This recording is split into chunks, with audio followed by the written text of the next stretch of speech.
Naima Singletary here with the power to lead an unseen vision every Monday, Wednesday, and Friday, 12 p.m. Eastern, 6 p.m. Europe time. And today's topic is fighting demons at the Ascension Gate. And for those of you who have been here before, you see my background is a little different. I wanted to sit on the couch. I needed a new, first of all, just a different setup, but then also I needed a new kind of comfort, a different kind of comfort. I already got a like. Hi. So for those of you who are here for the first time, I am just to give like that kind of stuff that people want to hear to know what kind of like qualifies you. I moved from California to Texas and built a fashion marketing company from the ground up and sold it 4 years later. Then went on to build a multiple six-figure coaching business online in under 3 years. But I don't even think that's what qualifies me to speak. What qualifies me to speak is I have lived the, I've walked the, I've carved my own path in life and have chosen have chosen the unknown time and time again. I left my marriage when I was 26 because I had the call, that pull that each and every one of us gets at some point in our life, and some of us ignore it, and we go into this living a perpetual, there's a word for it I heard somewhere, it was so great. It's like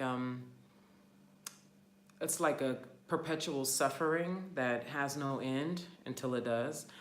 And then there's the suffering to come to understanding, the suffering to come, to become better, to become wiser, to become more helpful, greater service, to really serve your purpose, particularly for those of us who are called to that and are clear that we're called to that.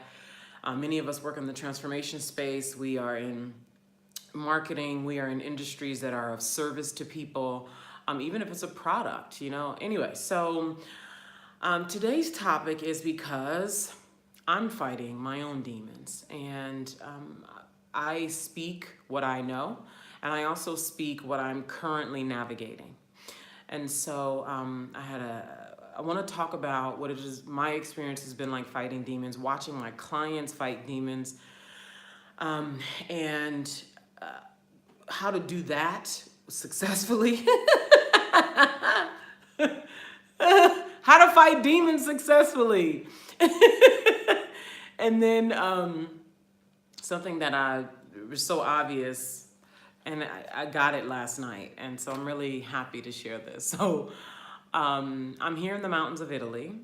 I've been here for about 2 months, I think, and it wasn't my plan. I live in Paris, and I woke up in the middle of the night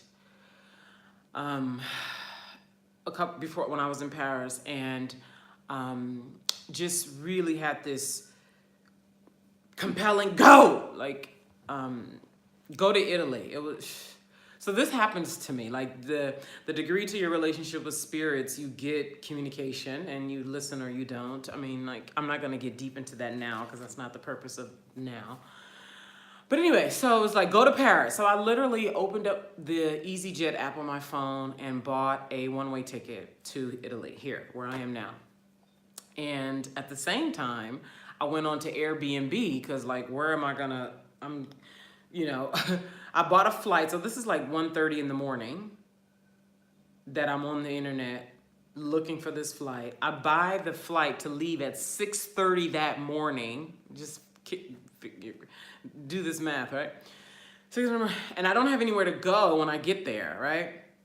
So I'm on Airbnb at 2:30 or so in the morning, messaging people like, hi, I know this is last minute, or is your space available for me to check in today, right? Later today.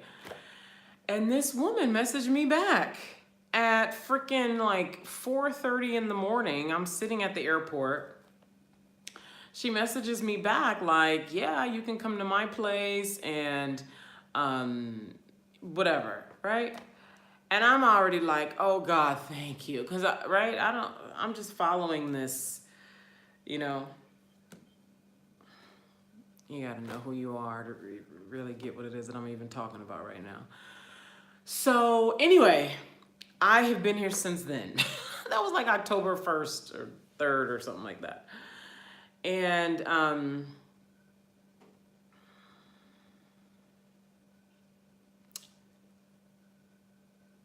I'm in the transformation space, and there has been so much, oh my God. Oof. See, in the transformation space, transparency is required. In the space of ascension, of creating real lasting change, transparency is required. It just doesn't work. Like, there's a lot of industries where you can lie, where you can fake it and get away with it. In the transformation space, it doesn't work because it's all about transformation. It's all about becoming. It's all about healing. It's all about ascending. It's all about becoming wiser, more refined, more true. And so it demands, literally demands. And so that's why you find so many people who are chosen, who are, the gamut too, who are chosen, who are broken in the transformation, because it demands so much healing and transparency and connection and ascension, right? So on my path of, when I left and I went from California to Texas, and I built this varsha marketing company and then sold it 4 years later, on the path to doing that, and then the weirdness of it, meaning going into foreign territory, even leaving a marriage because there was nothing. Anyway, okay, I'm going to let that go. I'm getting signal to let that go. And then I came into the transformation space, right? And literally going from just a typical entrepreneur, right? Typical business, and then coming into the transformation space, I and you immediately place ourselves we immediately activate spirits that we were not otherwise in relationship with, okay? When you're just a typical entrepreneur, right? Your intention also, like if you're just an attorney who's just doing your thing, or you're just an accountant, or you're just a stylist doing your thing, and that's just your intention, there's no intention behind transforming and becoming, there's an interaction with spirits that does not happen for you. However, when you come over into the transformation space, and the more you surrender into who you were born to be, you come into relationship with spirits of all kinds, those who are in favor of and those who are in opposition to. And so when I came into the transformation space, I started to have experiences that I couldn't explain, that nobody was talking about. I remember like being at this guy's house one time, and I've been in so many situations where I ran out of money and I couldn't pay rent, and so I would like use different, like there's this service called couchsurf.com where you can sleep on people's couches, and I had did that with this guy before, and this is at a time when I was growing my business, my coaching business, and my mom has always thought that it's been me being this, rebellious just for the sake of being rebellious. But something I'm really glad that I'm remembering to say this because I have notes, but it has been so important to me to be able to speak from a place of true knowing. It has been so important to me to feel it in my blood, to live it, so that when I come before you, whether it's on an actual stage, like I'm going to be speaking in London on the 26th, whether it's on camera, I've created maybe 300 videos during my transformational career. I've created like 300 videos, and it's important to me to come here transparently and to speak as much that I know from my lived experience. And so much of my suffering has been not because I'm just out here being rebellious and because I want to suffer. It's been like I learned so much about myself. Spirits show up, who I am and what's available, and like that gaping hole that exists between the answer and not having the answer and needing to become not even needing, the requirement of becoming so that you and I have the higher intelligence to connect to the answer. Like, this is high level fucking, hey, I wish I had a fucking class in front of me right now. This is so critical. And so some things, the darker you are, the more potential you have for access to power. Like, we're behind. We're behind in humanity in what we understand about melanin. I get a really strong sense. I get a really, really strong sense. It's almost a knowing. And this is why I said I would be willing to put money into researching the power and the transmission of melanin, darker melanin. The more potential you have, and the more you surrender is the degree to your reach and service and fulfillment. And so why there are so few successful Black people in the transformation space, why there are so few Black people successful in the transformation space is because, like I said earlier, transparency is absolutely required. And there is a power that we possess that our ancestors were killed for if our ancestors attempted to express or showed anything that was a resemblance of power, for centuries were killed. And so we're today dealing with the residuals of that. And so the way I show up here, you need to understand that I was not doing this in 2011. I was terrified. And since then, there has been there's a part of me that's like, I should be way further ahead. I should be at multiple 7 figures.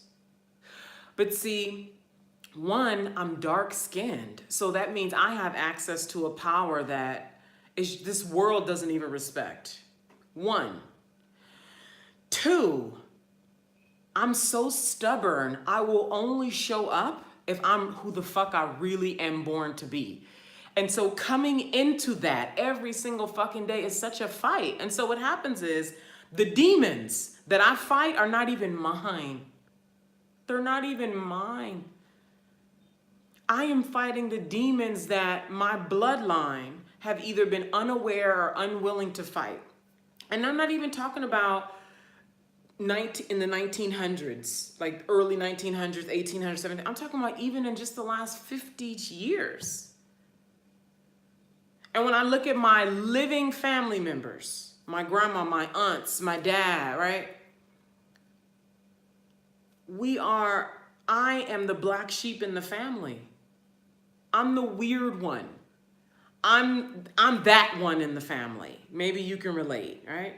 My mom still thinks I'm kind of like rebelling. And I'm like, I've stopped trying to explain to my mom because even yesterday, literally yesterday, I was talking to my sister. I'm the oldest of 3 sisters and a brother. I was talking to my next oldest sister just yesterday. And I asked her, I said, do you ever feel like you're fighting somebody else's demons? She's like, nah, that's too deep for me. And then I asked her, I said, do you ever, I asked her, I said, are you ever in a house and you feel like,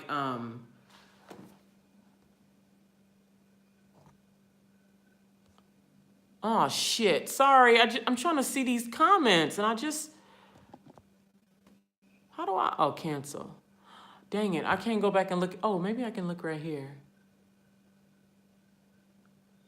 Oh, sorry. I'm trying to see comments. I can get my laptop and look, but I asked my sister, I said, are you ever in the house and you feel like there's spirits in the house with you and they're like in your peripheral vision? And, because that's been happening to me a lot lately. Like literally, I'll be looking and then I'll see like a spirit, right? And then yesterday it happened to me twice while I was in here. And she's like, that's too deep for me. And so, so many people like to watch me because I'm like this, to them, I'm like this wow, powerful alien thing. One is because dark skin is disrespected in this world and it should be revered. Like, people should be coming to us, paying us millions, relying on us for intelligence about how to fix things in the world. Like, we are the mothers. You cannot have a harmonious world and disrespect your mother. Okay? And yet I am aware. Hello? I can't see the name. I just see hello, Queen Bonjour. Hello. Thank you for engaging with me, because I really wanted to hear if you questions you want to contribute to this conversation. And yet I'm aware of the disrespect. And what I know now, I'm so glad to know this, is that I was born, the reason why I was born dark-skinned, because none of my siblings, I'm the only dark-skinned one of all my siblings, okay? The reason why I'm dark-skinned and had the life that I had, because what I came to learn, hi Janine from North Dakota, what I came to learn,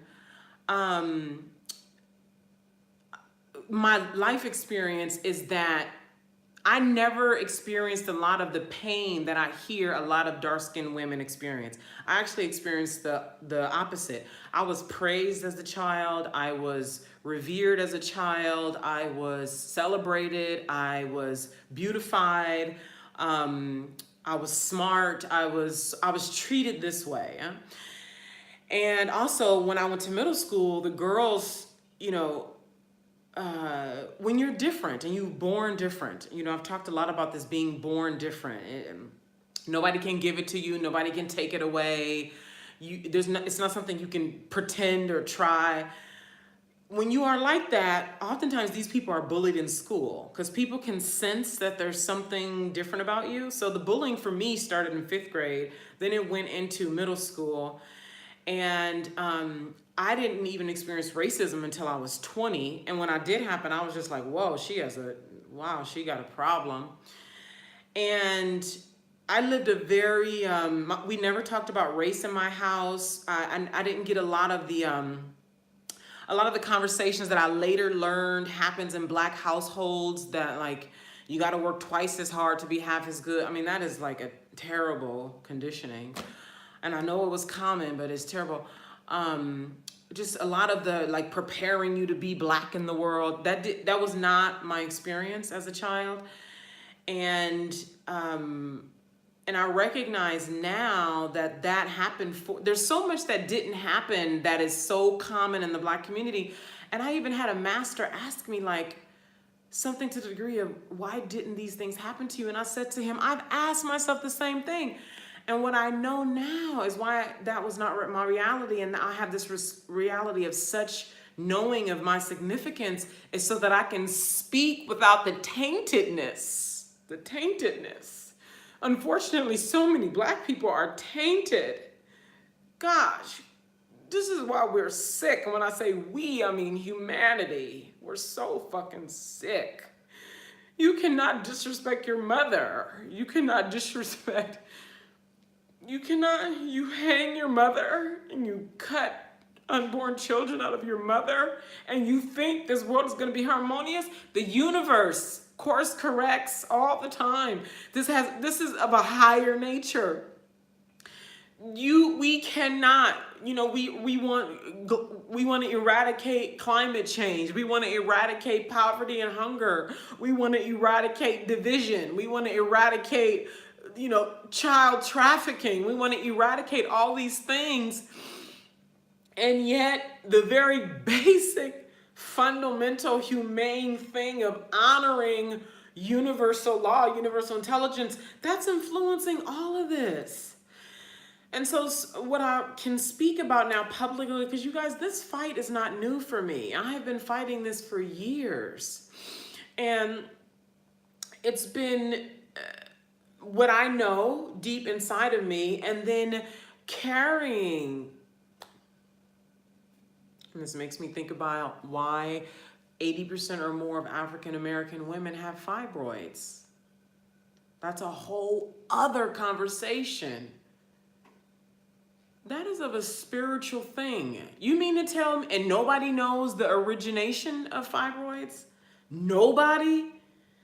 And yet you got 80% of black women walking around with fibroids. I'm one of them. My mom has small ones. I have large ones. I've had surgery to have them removed. They have come back. Come on now.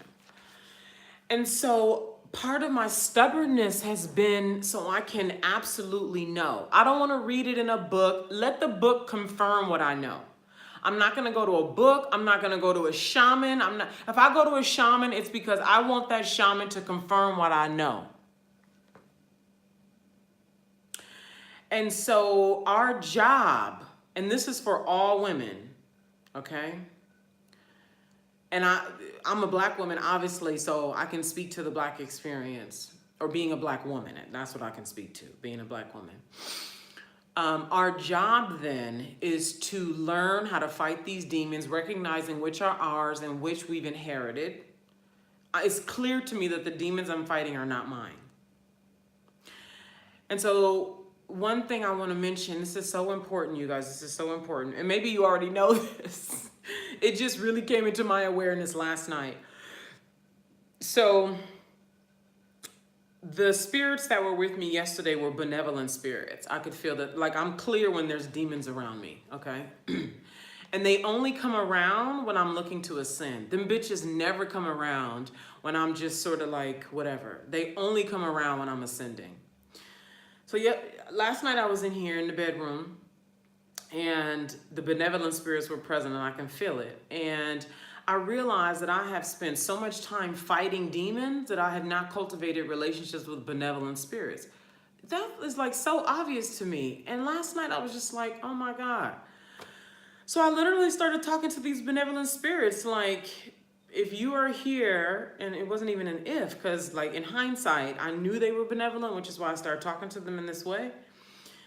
And I was like, if you are here in service to the greater vision, you're welcome here. I'm so glad that you're here. Make your presence felt, make your presence clear, right? And then I was like sitting there waiting for some kind of something to get notification. And the message was, they're here, just chill, just relax. And when I'm telling you, I slept, remember the other day I was telling you guys that I haven't been able to sleep and the other night, and I'm telling you, I slept, let me tell you how good I slept. I woke up at like 2:45 in the afternoon. That's how well I slept, okay? And as soon as I woke up, I said, thank you. Because I knew it was because of me being in communication with these benevolent spirits and asking for them to make their presence felt and letting them know that I wanted to be in a relationship with them, that I slept the way I did. Now, God, like the higher infinite intelligence, we are in communication all the time. And the spirits, you know, as you are ascending, you know, part of the devil I was fighting when now keep in mind, I have been, to become successful as a transformational coach in the transformation space is relatively rare. When I say relatively rare, I mean just looking at the numbers. Most of the successful, and when I say successful, I mean making at least $500,000 annually in revenues, okay? Most of the successful transformational people who are coaches, healers, health, any kind of transformational person, most of them are white. Huh? So for a black woman to get to the level of $500,000 in annual revenue in the transformation space is rare, okay? I have been able to do that because of my skill and willingness to fight demons. You also got to be willing, like, you got to acknowledge that the demons exist and to be able to navigate just the ugliness. It's just, you know, I was listening to TD Jakes, who I absolutely love, And he was talking about freedom is a bloody business. That was his language. Freedom is a bloody business. And we like to be so benevolent and talk about how positive and great and all that. But the truth is, and that's true. So I should say and, not but. So that is true, that there is benevolence. I had benevolent spirits in here last night. Like, there's so much good for sure. And when you are ascending and you are becoming something that you have not been and birthing something that you have not birthed and fighting, you've inherited demons because you don't come from a line of healers. You don't come from a line of people who have, acknowledged the pain in the family and work together to transform it, right? And so here you are, born into a dysfunctional family, which most of us are. And, okay, hello, you need to be, if you are resonating with this and you know that you're part of the powerful and protected class, you need to be at the Spirit of Highness in San Francisco, December 20th. I should have said that earlier. December 20th. The website will be done by Tuesday. I've been in communication with the designer today. She sent everything over to the coder. So the website should be live by Tuesday, and I will be sending it out to those on my email list. If you're not on my email list, there's a link with this video for you to send your email in, okay? The Spirit of Highness, no more than 10 women for the protected and powerful class, where we will, to the degree that the room allows it to happen, the spirits and the presence in the room allows it to happen. We are going to go more into this topic that I'm talking about here, and then also how do you write, right? Whether you are writing marketing content, a blog post, a book, or whatever, and all of your marketing. How do you show up powerfully? How do you navigate being you, being powerful, and exchanging that for large amounts of money? Like, we're going to get as deep as you all are willing to go, because I'm here, baby. I am here for the bitch. I'm here. Like, the demons already know. Like, they show up and we fight. It's like, bitch, like, it's like real conversations. It's like real fighting. And it's what it is. And it's part of me, I remember when this first started happening a few years ago, I thought they would go away. They don't fucking go away. They come back more fierce the higher you go. It's like more of them come. 5 used to come, 3-4 years ago. Now it's like 50 of them bitches be in the room. And that's also an indicator that you're becoming more successful. The more money I made, the more intense it got. Okay. So there's a new level of surrender for me, which is why they've been showing up. And there's a new level of power. There's a higher level of income, a greater level of service that has been presented to me, a door for me to walk through. And I have been terrified. And so it's time for me to come out of the mountains, first of all. So I'm leaving on the 26th to go speak in London, and then I'm going to California. That was not the plan, but it was made clear to me. I got the message that I need to go to California, and I'm going to start connecting in person and doing some work. And it's time for me to have a real village, a real strong village in my world. And perhaps you're meant to be a part of that village. If you strongly resonate, like strong. So I thought I saw somebody say something about tears. Perhaps you're meant to be a part of this village, okay? So I think I'm gonna go now. Let me look at my notes. Yeah. So obviously there's so much more to talk about, but I need to go pick up some lamb. I'm having dinner with the owners of a nearby cafe who have treated me so well. They've been so good to me, husband and wife couple. And so the wife is going to cook for us. And the deal is I go get the stuff and bring it to their restaurant and they will prepare. Because I love lamb. I'm the one who suggested the lamb. So the shops close here at 7 p.m. and it's, I think, at least 6:30 now. So I need to make my way over there and then bring it to them and all that. So thank you so much for being here. Thank you for engaging. So I usually have my laptop here with me so I can go back and look at the comments, but I didn't. I forgot to just bring it over here with me. So I will go back and look at those. Feel welcome to leave more comments even after I hang up here, and I will come back and look at them. It would bring me so much satisfaction, and I would be so honored for you to show up to the Spirit of Highness in San Francisco, December 20th. Tickets are $500, 10 women who are accomplished, who are, you know you're powerful, who are ready to show up at a new level of power and really cultivate the skill of being a powerful woman, showing up in the world, birthing your thing that the world has yet to see. So we're going to be in a 5-star suite. This is a historical tale. It's literally in the history books and marked with its unique number as a historical property. It is so gorgeously decorated for Christmas. They've set up this huge gingerbread that people literally travel from around the world to come and participate in. You get to walk inside of the gingerbread. I love Christmas, so you might not care about all that, but it's extremely festive. It's gorgeous. It's grand, it's opulent. We're gonna have our own bar inside of the suite. And so it's just gonna be such an exquisite affair. And I'm intentionally making it so because what comes out of us when we are treated and are in environments of high esteem, we start to get we can receive the downloads and act on the downloads that we get. And then we are these beacons. We are this beacons that are required to birth these gorgeous and necessary things that the world has yet to see. So thank you so much for being here. Share this if you have found value, and I'll be back here next Monday, same time, same place. Arrivederci.